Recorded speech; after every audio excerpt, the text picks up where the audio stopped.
Hi, I'm Rick Dior, and welcome to part 6 of my rock drumming series.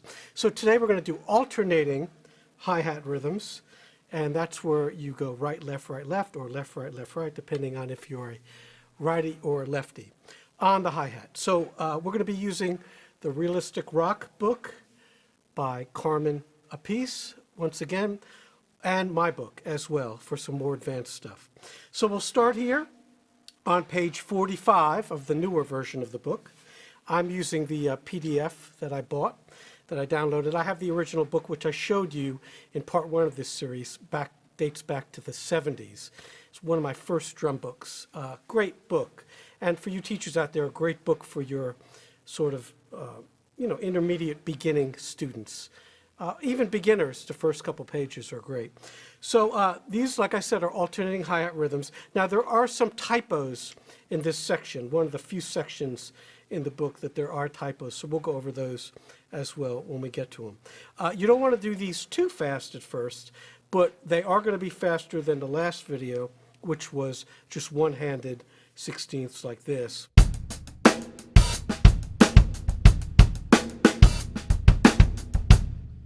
The idea is that if you have to play anything faster than quarter note equals 100, you might want to do the alternating sixteenths, okay? And we'll start with that tempo. We won't do these too fast. So we'll start at 100, which is sort of the good threshold tempo from one-handed to two-handed sixteenths on the hi-hat. And we'll do each one of these once through to save some time. And you should have the book. I can't put this on the screen because of copyright issues, but you can follow along with the book. So we'll do 1 through 7, and then we'll turn the page. We'll do number 8. So here we go. Oh, and also, you should put your metronome on sixteenths to subdivide, so you make sure you're even, like we've been doing in the other videos. 1, 2, 3, 4.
Now, before we turn the page, that last one we did, that's one of the ones with the typo. So I will put this up there so you can see it.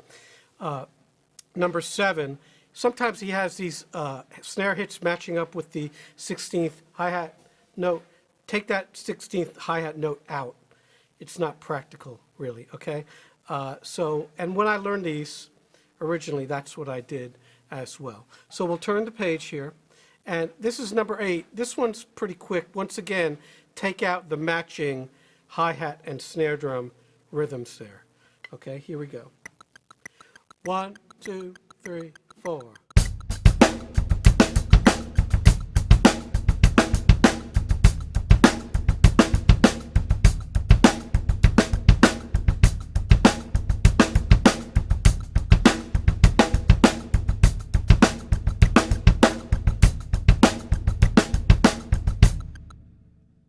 Now, you can also play straight sixteenths with all of these. You know, sometimes he has the hi-hat and the bass drum matching up. That sounds like this.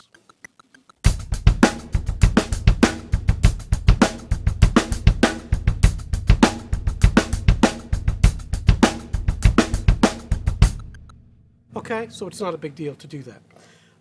And then we have this 8-bar exercise. We'll do this twice.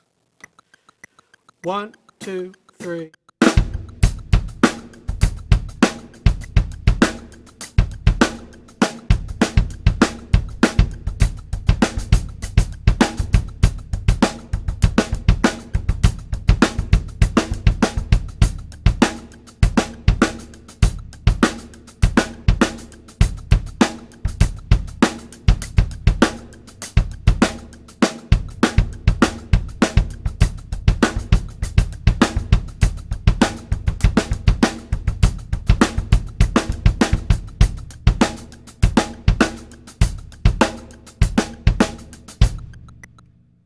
And you can add some rim shots like I did there. That's fine on 2 and 4. Okay, so that's the part of the book with alternating sixteenths. But now we're going to go to my book and talk about some more advanced things. So the first thing you want to do in my book is go to one of these pages. We'll do page 9, and just play the alternating sixteenth rhythm, and then the notes written with the bass drum. So we'll do a couple lines of that from page 9. 1, 2, 3.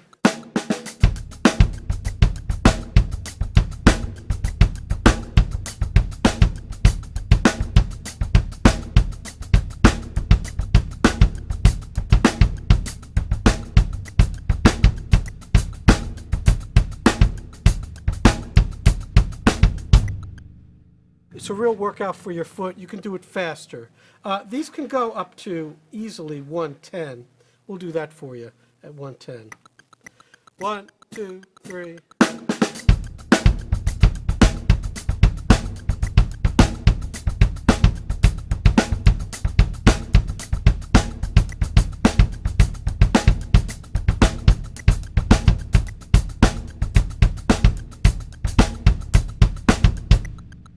Once again, real workout for the foot. You'll see here I'm playing the hi-hat with the shaft. You can also play with the tip like this, or a combination.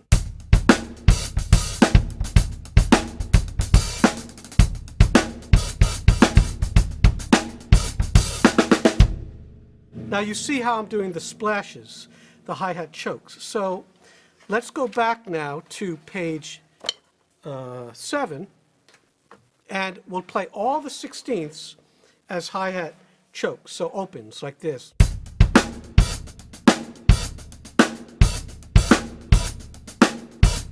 Okay, so we'll play the first couple lines like that, and any 16th note that's written, I'm going to do that short hi-hat choke.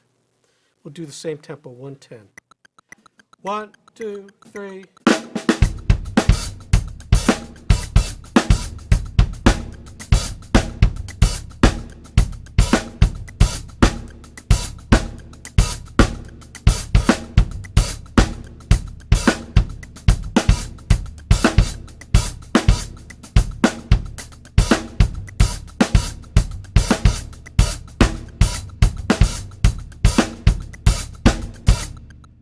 So that's the first 3 lines. Again, you could do any of those note chokes, those notes that are written as chokes, but anything after a 16th note rest works great for this kind of thing, reinforced by the bass drum.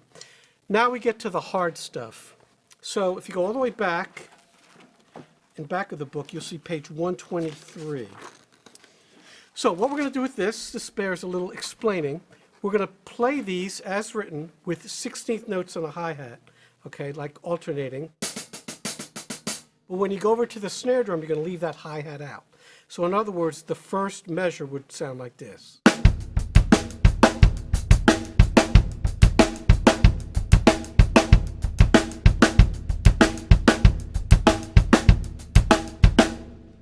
So you see I'm leaving that note out, I'm not matching them up, but you're also having to alternate surfaces. So instead of the hi-hat on the left, I'll do the snare drum on the left. So let's just play the first maybe 3 lines of this for you. We'll do this slower at 100. 1, 2, 3.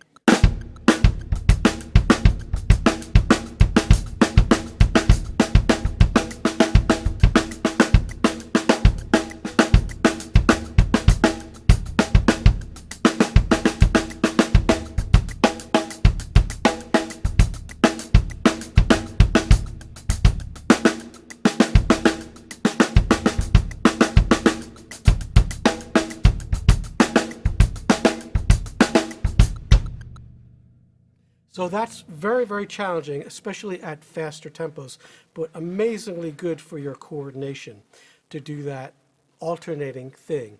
All right, so let's try that a little faster now so you can hear what it'll sound like. Let's say 116.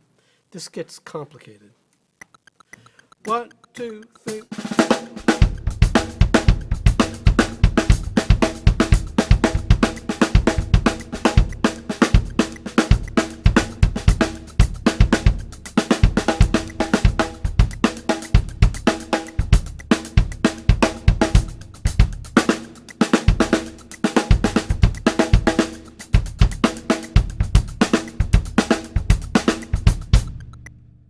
So you do this whole page like that. You can also just play straight time and use these as little fills. So in other words, on the last bar of a 4-bar phrase.